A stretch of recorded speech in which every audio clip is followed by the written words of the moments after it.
Assalamualaikum dan salam sejahtera guys. Roka Rocky di sini. Ya, selamat datang ke channel saya Roka Rocky. Kepada mereka yang masih belum subscribe, jangan lupa tekan button subscribe dan follow saya dekat platform sosial media saya lain dekat FB, Insta dan juga TikTok. So kali ni saya nak tunjuk kat korang sebuah motosikal yang ramai adik-adik yang baru dapat lesen, adik-adik muda yang suruh saya review sikit motosikal ni. Motor apakah itu guys? Modenas Kris 125 fuel injection. Jom.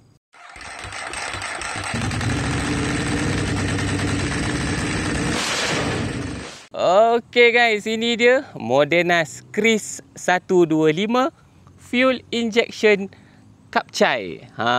Kapcai mesra rakyat yang baru daripada Modenas. Tak adalah baru sangat guys. Lama juga dah dilancarkan, tapi kira ni model terbarulah daripada Modenas. So ini dari segi rupa luaran dia, sebenarnya dia mirip-mirip juga dengan Kris 110 saya, tapi ada banyaklah perbezaan lain yang membezakan dia dengan Kris 110. Of course, dari segi CC pun dah berbeza kan. And sistem enjin dia pun berbeza. So jom kita tengok lampu dia. Alright, ini design lampu hadapan dia. Berbeza dengan Kris 1110. And dia menggunakan mentol LED tu. And dekat dada ni korang tengok, dia ada DRL ni.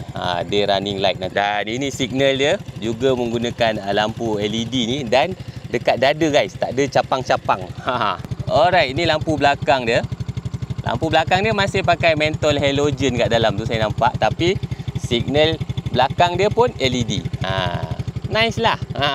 Motosikal ni dikuasakan dengan enjin single silinder 124cc single overhead cam yang mampu menghasilkan kuasa sekitar 8.5 HP dan juga 8 Nm of torque macam tu lah.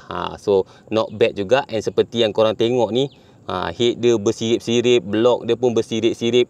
Dia menggunakan sistem air cool, sejukkan udara. And kalau kita tengok ke atas, ini dia punya throttle body dia.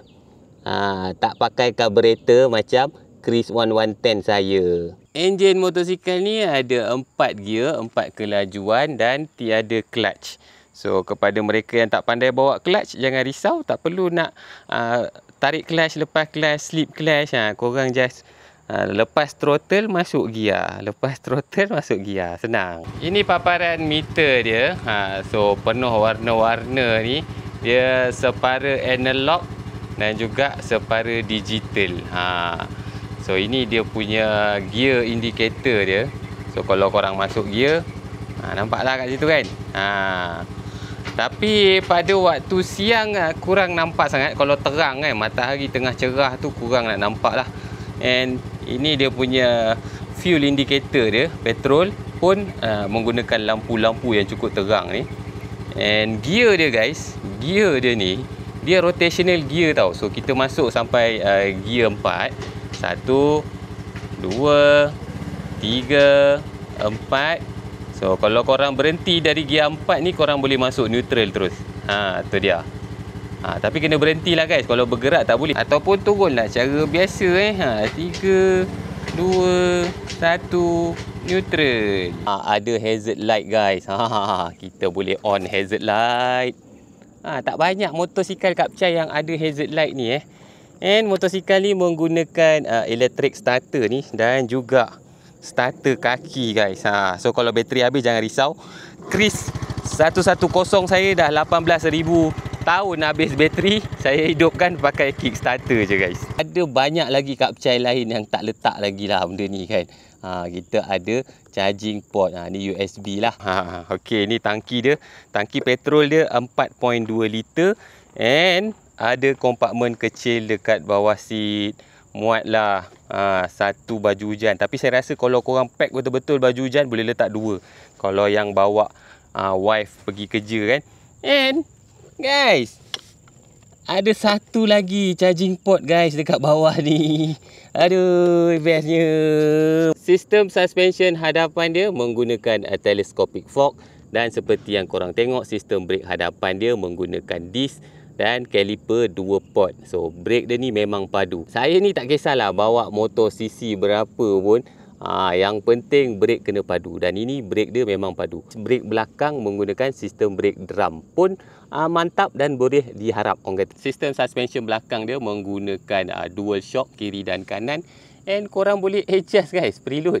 Ada step adjustment kat sini. Saiz rim dia depan dan belakang 17 inci. Of course lah, saiz tayar belakang 80-90. Saiz tayar depan 70-90. Saya rasa muffler dia ni sama je macam Chris 110. Cuma dia dah hias dengan cover yang lebih cantik. Yang ini lebih proper lah pada saya. Nampak nice sikit lah kan. Kalau nak compare dengan Chris 110 saya, ini nampak premium sikit lah. So seat height dia 145mm. So macam Kapcai lain semua memang boleh bengkok kaki, mudah dikawal, ringan. Berat basah dia 98 kilo je guys. So memang pardu. And bunyi dia pun tak perlulah saya belanja guys. Sama je macam kebanyakan bunyi Kapcai yang ada dekat luar sana. Sama je. Dari segi riding position, lebih kurang sama je macam Kapcai yang ada dekat luar sana. Badan kita relax, tangan kita relax, motor pun rendah sahaja. So kalau bawa memang confirm rasa selamat je lah. Korang jangan risaulah motor ni korang nak letak kaki tak sampai ke apa ke. Memang tak lah. Ini memang Kapcai guys. Sebab tu ramai orang Malaysia pakai Kapcai. Enjin yang baru ni dia lebih bertenaga, pickup lebih padu. Top speed dia dekat highway pula boleh pergi dekat meter lah. Dekat meter dia tulis 120 km/h dan ada cut off. So kalau kita boleh fikir cara macam mana nak buang cut off tu, bermakna dia boleh pergi lebih lagi. Ada cut off. Ada cut off guys, 120.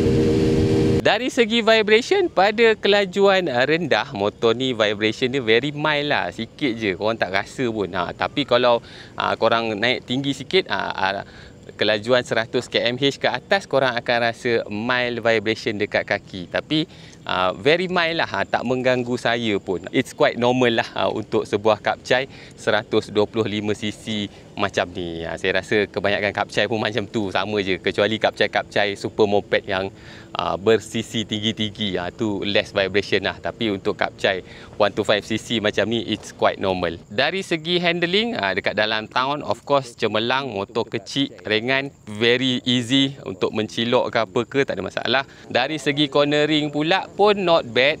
Tapi motor ni tujuan asal dia bukan untuk cornering gila-gila pun guys. Boleh je kalau korang nak buat jadi senjata dalam litar kecil.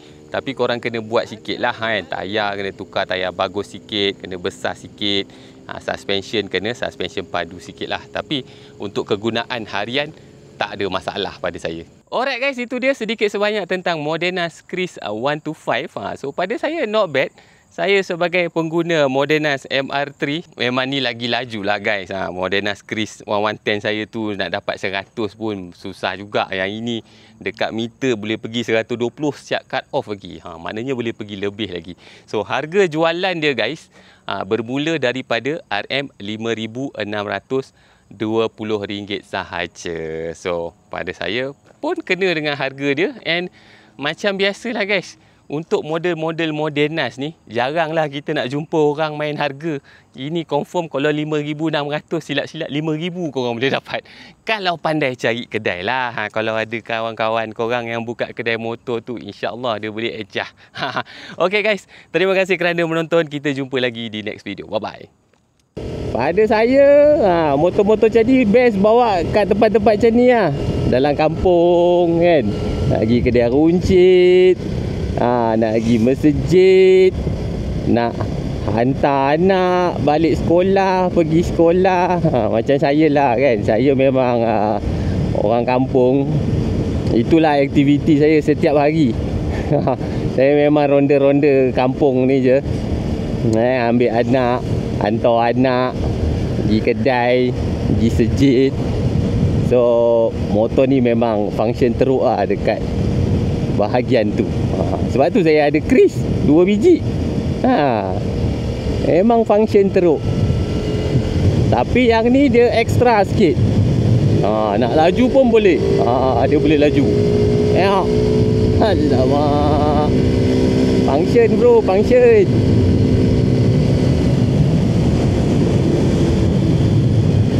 Masuk highway, luncur.